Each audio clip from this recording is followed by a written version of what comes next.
दोस्तों, मेरा नाम रजत है और मैं ट्रक ड्राइवर हूँ। ये कहानी बहुत ही खौफनाक है, तो चलिए बढ़ते हैं आज की कहानी की ओर। दोस्तों, एक रात मैं अपने हेल्पर गोलू के साथ सामान पहुंचाने बहेरी जा रहा था। समय गुजरता गया, देखते ही देखते हम हाईवे पर आ गए, लेकिन उस समय वो हाईवे पूरा सुनसान था। मैं अंधेरे को चीरते हुए ट्रक को भगाए जा रहा था। कुछ समय बाद हम एक गांव से गुजर रहे थे, तभी हमारी नजर सड़क के किनारे खड़ी एक महिला पर पड़ी। उसने लाल साड़ी पहनी हुई थी और उसके लंबे काले बाल थे। उसने हमारी ओर हाथ हिलाया और लिफ्ट मांगने का इशारा किया।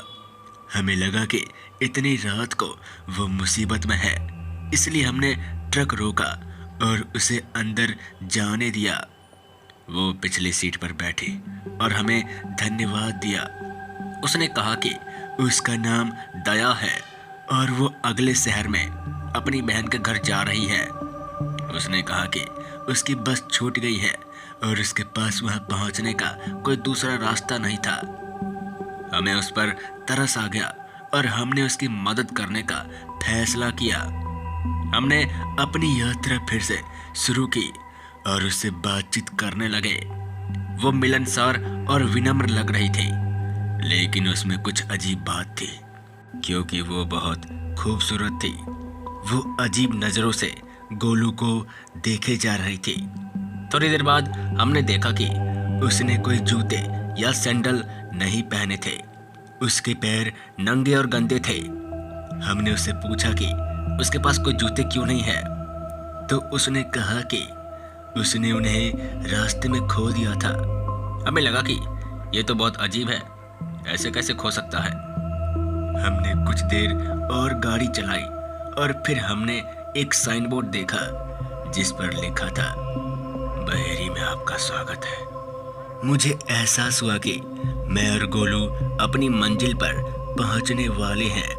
जिसके बाद हमने दया से पूछा कि उसकी बहन का घर कहाँ है, तो उसने बाईं ओर एक अंधेरी गली की ओर इशारा किया। उसने कहा कि धन्यवाद आपका, लेकिन अगर आप थोड़ा और आगे चले जाते तो आपकी बहुत मेहरबानी होती। बस यहाँ से 2 किलोमीटर ही है, तो प्लीज़। हम गली की ओर मुड़े और धीरे धीरे चलने लगे। मुझे उस पर तरस आ गई, जो कि मेरी सबसे बड़ी गलती थी। वो रास्ता एक सकड़ी और गंदी रास्ता था, जहां पर हर तरफ कूड़ा कचरा और गंदा पानी था। आसपास कोई स्ट्रीट लाइट या लोग नहीं थे, खाली ट्रक की हेडलाइट से ही रास्ता दिख रहा था।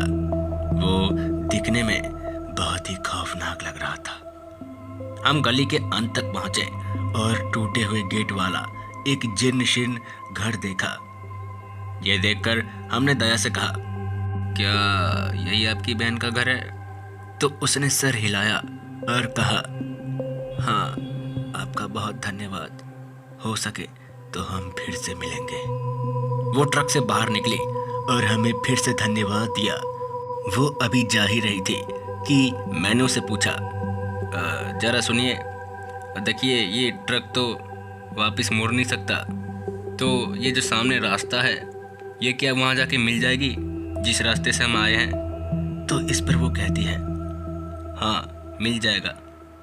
ये सुनकर हम बहुत खुश हो जाते हैं।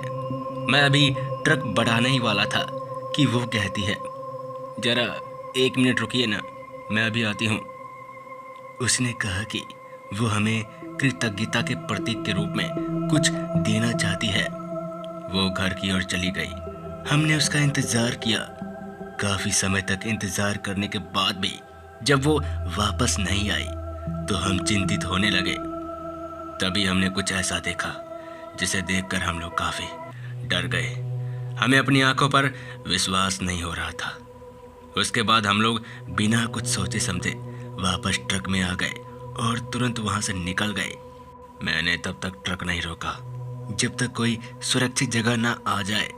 तकरीबन 2 से 3 घंटे तक ट्रक चलाते चलाते आखिरकार हम सही सलामत एक ढाबे पर पहुंचे जहां चहल पहल थी। ये देखकर हम लोग काफी खुश हो गए। लेकिन मैंने और मेरे हेल्पर गोलू ने जो देखा वो शायद हमेशा के लिए हम दोनों के दिमाग में छप चुका है। दरअसल हमने देखा कि घर के चारों तरफ दया का कटा हुआ सर पड़ा था और चारों के आंखें लाल थी। वो हमें उड़े जा रही थी और मुस्कुरा रही थी, जिस वजह से हम बिना कुछ सोचे समझे वहां से निकल जाते हैं। हम बहुत खुशकिस्मत हैं कि उस रात हमारी जान बच गई, नहीं तो पता नहीं हम दोनों के साथ क्या होता। उस रात के बाद हम कसम खा लेते हैं कि हम कभी भी किसी को रात में लिफ्ट नहीं देंगे। तो दोस्तों, ये थी खौफनाक कहानी। मिलते हैं ऐसे ही खौफनाक कहानी के साथ। तब तक के लिए जय हिंद, जय श्री राम।